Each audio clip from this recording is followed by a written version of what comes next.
নমস্কার বন্ধুরা, দ্য বংস রসুইঘরে সবাইকে স্বাগত। সামনেই আসছে গণেশ চতুর্থী। গণেশজিকে আমরা গণেশ চতুর্থীতে নানা রকম ভোগ নিবেদন করে থাকি। তার মধ্যে লাড্ডু এবং মোদক তো অবশ্যই থাকে। আমি আজকে আবারও একটা লাড্ডুর রেসিপি শেয়ার করছি। আজকের রেসিপি বুন্দি লাড্ডু বা দরবেশ। কয়েকটা স্টেপ এবং কয়েকটা ছোট ছোট টিপস যদি মাথায় রাখা যায়, একদম পারফেক্ট দোকানের মতন লাড্ডু বাড়িতেই বানিয়ে নেওয়া যায়। আসুন দেখে নেওয়া যাক আমার আজকের এই ভিডিওটা। বুন্দি লাড্ডু বানানোর জন্য প্রথমেই একটা ব্যাটার তৈরি করতে হবে। আমি একটা বড় মিক্সিং বোলের ওপর একটা ছাঁকনি নিলাম। ছাঁকনির মধ্যে প্রথমেই নেব 1 কাপ বেসন। ওজন হিসেবে বললে 200 গ্রাম বেসন রয়েছে। বেসনটা আমি চেলে নিচ্ছি। আপনারা একটা জিনিস মাথায় রাখবেন, বেসনের যখন কোনো তেলে ভাজা হোক বা বেসন দিয়ে কোনো কিছু বানাবেন, তখন অবশ্যই বেসনটা চেলে নেবেন, তাহলে ব্যাটারটা একদম স্মুথ হবে এবং পারফেক্ট হবে। এবার এর মধ্যেই আমি দিয়ে দিচ্ছি 1/4 চা চামচ লবণ। যে কোনো মিষ্টি জিনিস বানাতে গেলে একটু লবণ দিলে টেস্টটা ব্যালেন্স হয়। এরই সাথে দিচ্ছি 1/4 চা চামচ হলুদ গুঁড়ো। কোনো রকম ফুড কালারের ব্যবহার কিন্তু আমি করছি না। আপনারা চাইলে হলুদ গুঁড়োর পরিবর্তে ফুড কালার ব্যবহার করতে পারেন, তবে হলুদ গুঁড়ো দিলেও কিন্তু কালারটা ভালোই আসে। সমস্তটা মিশিয়ে নিলাম। এবারে ব্যাটারটা তৈরি করার জন্য আমি এখানে নিয়েছি 1/2 কাপ নর্মাল টেম্পারেচারে রাখা দুধ। যে কাপ মেপে বেসন নিয়েছি সেই একই কাপ মেপে 1/2 কাপ দুধ আমি সম্পূর্ণটাই দিয়ে দিয়েছি। ভালো করে প্রথমে মিশিয়ে নিলাম। এবারে আমি এর মধ্যে জল দেব। আমি নর্মাল টেম্পারেচারে রাখা জল 1/2 কাপ নিয়েছি, আর জলটাও কিন্তু ওই একই কাপ মেপে নিয়েছি। আচ্ছা, জল আর বেসনের পরিমাণটা কিন্তু একটু মাথায় রাখবেন। 1 কাপ বেসনের জন্য আমার 3/4 কাপ, অর্থাৎ সম্পূর্ণ 1 কাপ নয়, আবার 1/2 কাপের থেকে একটু বেশি জল প্রয়োজন। দেখুন, আমি 1/2 কাপ জল নিয়ে অল্প অল্প করে দিয়ে বেসনটা গুলিয়ে নিচ্ছি বা ব্যাটারটা তৈরি করছি। আর যত ভালো করে আপনারা এটা ফেটাবেন, বুন্দিগুলো কিন্তু তত সুন্দর তৈরি হবে। দেখুন, আমি এখানে 1/2 কাপ জল নিয়েছিলাম, আমার 1/4 কাপ জল বেঁচে গেছে। এবার সমস্তটা আমি খুব ভালো করে হ্যান্ড হুইস্কারের সাহায্যে ফেটিয়ে নিচ্ছি। দেখুন, আমি দেখিয়ে দিচ্ছি ব্যাটারের কনসিস্টেন্সিটা কেমন হবে। একটা চামচের পেছনে একটা পাতলা লেয়ার তৈরি হয়েছে। দেখুন, আঙুল দিয়ে যখন আমি এটা টানছি, একটা পাতলা স্তর কেটে যাচ্ছে। আপনারা দেখেই বুঝতে পারছেন। বোঁদের জন্য বা বুন্দির জন্য এই বেসনের ব্যাটারটা কিন্তু একদম পাতলা আর রানিং কনসিস্টেন্সির ব্যাটার তৈরি করতে হবে। ব্যাটারটা পারফেক্ট গোলা হয়েছে বুঝবেন কিভাবে? দেখুন, যত ফেটানো হবে তত এইরকম বাবলস ক্রিয়েট হবে। এইরকম বাবলস ক্রিয়েট হওয়া মানে বুঝবেন ব্যাটারটা সুন্দর ফেটানো হয়েছে। এবার ব্যাটারটা আমি কভার করে 10 মিনিট রাখবো সেট হওয়ার জন্য। অপরদিকে আমি বাকি প্রিপারেশনগুলো নিয়ে নেব। একটা কড়াইয়ে দিচ্ছি 1/2 চা চামচ ঘি। ঘিটা আমি কড়াইয়ে ভালো করে ছড়িয়ে গরম করে নিচ্ছি। কয়েকটা ড্রাই ফ্রুটস আমি লাড্ডুতে ব্যবহার করব। এখানে 1 টেবিল চামচ কুচনো আমন্ড, 1 টেবিল চামচ কুচনো কাজু বাদাম, এই দুটো আমি কড়াইয়ের মধ্যে দিলাম। এবার গ্যাসের ফ্লেমটা মিডিয়ামে রেখে 40 থেকে 50 সেকেন্ড একটু নাড়াচাড়া করে ফ্রাই করে নেব। কাজু বাদাম বা আমন্ড ফ্রাই হতে সময় কিন্তু খুব একটা বেশি লাগে না। 40 থেকে 50 সেকেন্ড পর দিয়ে দিলাম কিশমিশ, আর কিশমিশটা দিয়েও আমি আরও 10 থেকে 15 সেকেন্ড একটু নাড়াচাড়া করব। ড্রাই ফ্রুটসগুলো আপনারা আপনাদের ইচ্ছে মতন পরিমাণে কিন্তু ব্যবহার করতেই পারেন। আর এখানে আপনারা চাইলে চার মগজ বা মগজদানাও ব্যবহার করতে পারেন। ড্রাই ফ্রুটসগুলো ফ্রাই করে একটা আলাদা প্ল্যাটারে তুলে নিচ্ছি। অপরদিকে ওই একই কড়াইয়ে বুন্দি বা বোঁদেগুলো ভাজবার জন্য দিয়ে দিলাম পর্যাপ্ত পরিমাণে রিফাইন্ড অয়েল। তেলটা গরম হোক। অপরদিকে 10 মিনিট হয়ে গেছে, ব্যাটারটা কিন্তু সেট হয়ে গেছে। আমি একবার ভালো করে হ্যান্ড হুইস্কারের সাহায্যে মিশিয়ে নিচ্ছি। দেখুন, এই রকম রানিং কনসিস্টেন্সির ব্যাটার আমার প্রয়োজন। সব শেষে এতে আমি দিচ্ছি 1/8 টিস্পুন, অর্থাৎ জাস্ট 1 পিঞ্চ বা 1 চিমটা খাওয়ার সোডা বা বেকিং সোডা। বেকিং সোডা দেওয়া হলে এই বুন্দিগুলো খুব সুন্দর ক্রিস্পি হয়। অপরদিকে তেলটাও গরম হয়ে গেছে, আমি 1 ড্রপ ব্যাটার ফেলে চেক করে নিলাম। দেখুন তেলের ওপর ভেসে উঠেছে, তার মানে তেলটা পারফেক্ট গরম হয়েছে। এবারে আমি বুন্দিগুলো ফ্রাই করব।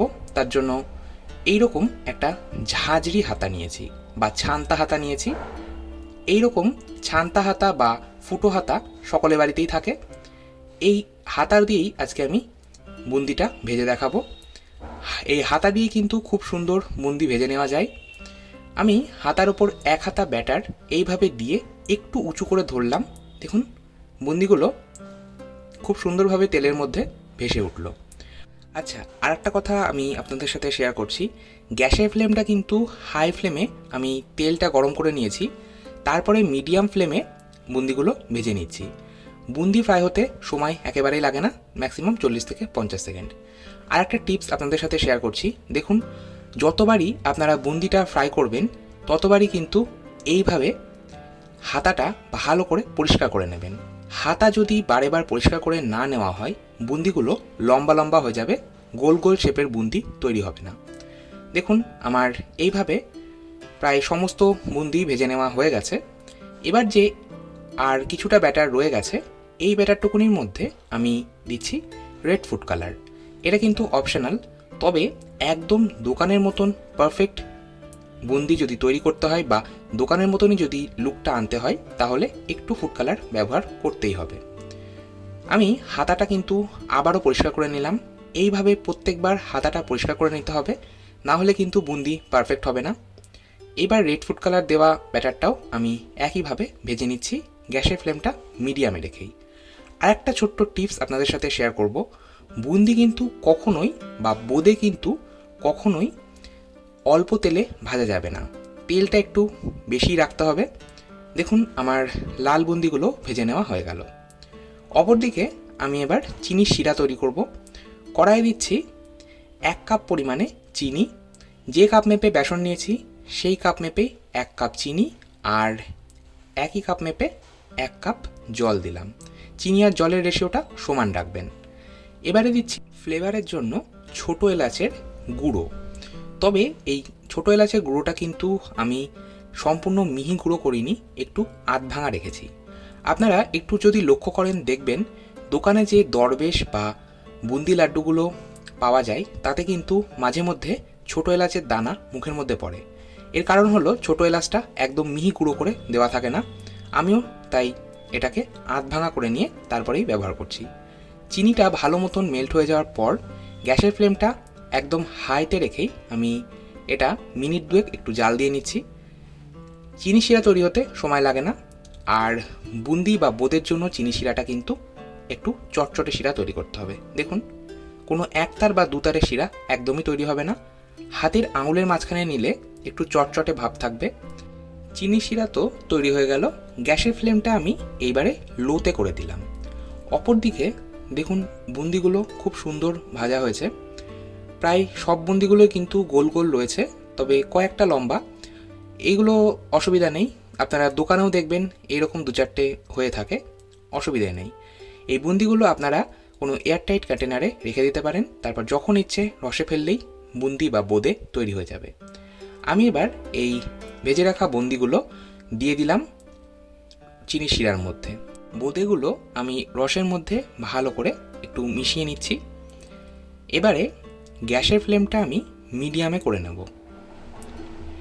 গ্যাসের ফ্লেমটা মিডিয়ামে করে আমি ম্যাক্সিমাম 2 মিনিট একটু ফুটিয়ে নেব, এতে করে বোঁদের মধ্যে চিনি শিরা বা চাচিনি বা রস যেটাই বলেন সেটা ভালো মতন ঢুকে যাবে। 2 মিনিট পর গ্যাসের ফ্লেম বন্ধ করে দিলাম। এটা এবার কভার করে 30 মিনিট মতন রেখে দেব, এতে করে রসটা ভালো মতন বুন্দির মধ্যে ঢুকে যাবে। 30 মিনিট পর ফিরে এলাম। দেখুন বোঁদের মধ্যে রস কিন্তু ভালো মতন ঢুকে গেছে। দেখুন সম্পূর্ণ রসটাই কিন্তু বোঁদের মধ্যে অ্যাবজর্ব হয়ে গেছে। আমি দেখিয়ে দিচ্ছি বোঁদেটা কিন্তু একদম ঝরঝরে তৈরি হয়েছে। এবারে এর মধ্যে ভেজে রাখা ড্রাই ফ্রুটসগুলো দিয়ে দিচ্ছি। এরই সাথে দিয়ে দেব 1 চা চামচ ঘি। ঘি ব্যবহার করছি দুটো কারণে। ঘি দিলে লাড্ডুগুলো যখন বাঁধা হবে বা তৈরি করা হবে খুব সহজে তৈরি করে নেওয়া যাবে। আর আরেকটা কারণ হলো টেস্টটা ভালো হবে।